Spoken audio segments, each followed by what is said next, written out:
एक वीडियो में मुझे कमेंट आया था और एक सज्जन कुछ पूछ रहे थे, प्रश्न बहुत अच्छा था।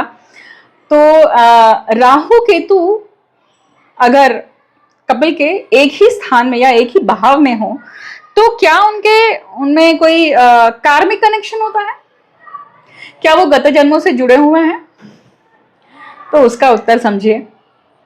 सर्वप्रथम राहु केतु शैडो प्लैनेट्स है, राइट, इंटरसेक्शन पॉइंट्स है एक्चुअली, टेक्निकली एस्ट्रोलॉजिकली हम बात करें तो, परंतु पुराणों में उन्हें एंटिटी कही गई है या उन्हें कर्म चक्र को पूर्ण करने के लिए उनको सहायक उनका रोल होता है, बहुत बड़ा रोल होता है। कर्म दिखाई देता है क्या? नहीं दिखाई देता है, बट आप समझ सकते हैं या उसको अनुभव कर सकते हैं कि कर्म है, उसका अस्तित्व है, राइट। तो राहु केतु अगर पति पत्नी या किसी के चार्ट में एक राशि के जब आते हैं तो उसका सिंपल अर्थ होता है कि आप दोनों की इच्छाएं आकांक्षाएं एक है, इसके कारण आप जुड़े हुए हैं।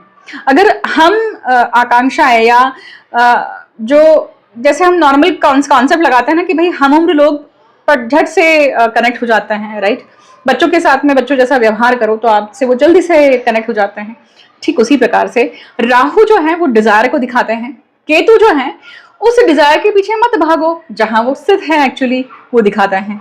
मतलब अगर दो व्यक्तियों की अगर राहु एक ही राशि में या एक ही भाव में है तो दिखा रहे हैं कि उसी चीज को लेकर उनकी डिजायर है, इसलिए वो एकत्र आते हैं।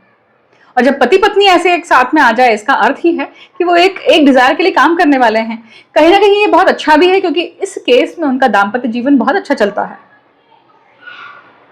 और दाम्पत्य जीवन जब अच्छा चलता है तो बाकी सारी चीजें अच्छी चलती हैं, उन्हें बाहर भटकने की जरूरत ही नहीं है, वो एक दूसरे के साथ ही पूरक बन जाते हैं। दोनों को ही पैसा कमाना है तो दोनों ही पैसों के ऊपर ही ध्यान देते हैं, तो वहां पे प्रॉब्लम्स नहीं आती, ऐसा नहीं है। तो यहाँ पे मुद्दा क्या है? मुद्दा ये है कि भाई राहु जो है अगर सेम राशि के या सेम भाव के अगर कपल्स में है तो वो आपको सेम डिजायर दिखा रहे हैं। It's not the karmic connection, right.